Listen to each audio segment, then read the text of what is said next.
There's so much conversation happening around the interaction of industrial policy and competition policy.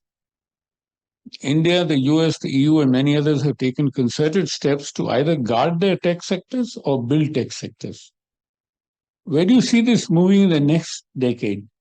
Also, how do you see the economic considerations shaping our foreign policy? 5 minutes. Yeah, sure. Yeah, I think I'll just continue from where Rajat left. This big shift taking place globally, the pendulum, as they say, has swung to the other side. And industrial policy, which was a taboo or a bad word, nobody talked about it for 10, 15 years. Now, everybody, every country is embracing it in a very big manner. And so much so that new Washington consensus, doesn't refer to liberalization anymore. It refers to the industrial policy. The Inflation Reduction Act. Yeah. And so, yes, exactly. I mean, President Biden in the past 12 months has put more than $1 trillion on the table for subsidies and incentives for manufacturing, which will be done in the United States under three acts. One is a Chips and Science Act, the Inflation Reduction Act, then there is an Infrastructure Renewal Act, something like this. So, and mind you, $1 trillion is about 5% of their GDP, US GDP. So such is the scale of intervention now going, and EU is following the suit. And if I start elaborating what they're doing, that would take a long time. So just to, in the interest of time, not going in detail. And people are reading all of this pattern around the world, and saying that this shift, and Danny Roderick is writing about it, he calls the shift from globalization, financial markets, and consumerism to real economy, production, jobs, and localization. And a shift, he calls it as productivism paradigm.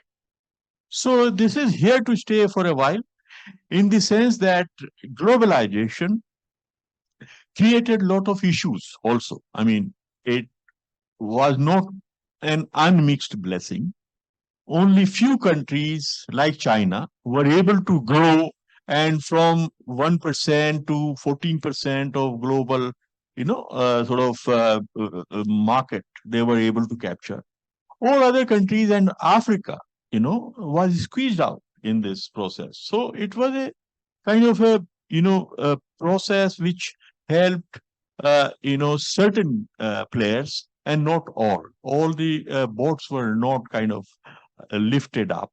And so there were, and jobs were destroyed in many places. So there is some kind of a rebalancing which is needed.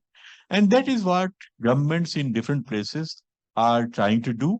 And for India, a populous country with a huge youthful, population, we need to have jobs for them, and by all means. And so manufacturing, creates jobs not only directly but also indirectly, because the linkages, backward or forward linkages of manufacturing, are highest of any productive sector. This is a empirical fact that time. So governments are becoming aware of the potential of manufacturing sector for job creation, and they are prepared to start some process through incentivization and all, because as Rajat was saying earlier, there are market failures.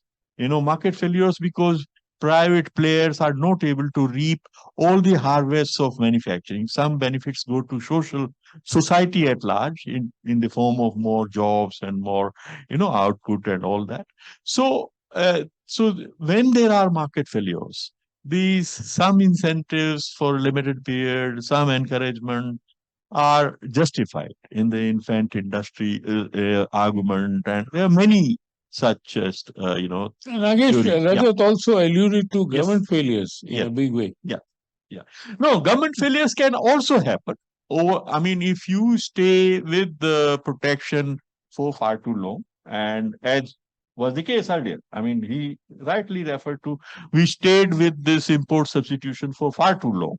I mean, all of the East Asian countries which are highly successful in industrializing also started with import substitution, but they turned, the policy focus very soon after they saw that capacities have been built up, push them to the markets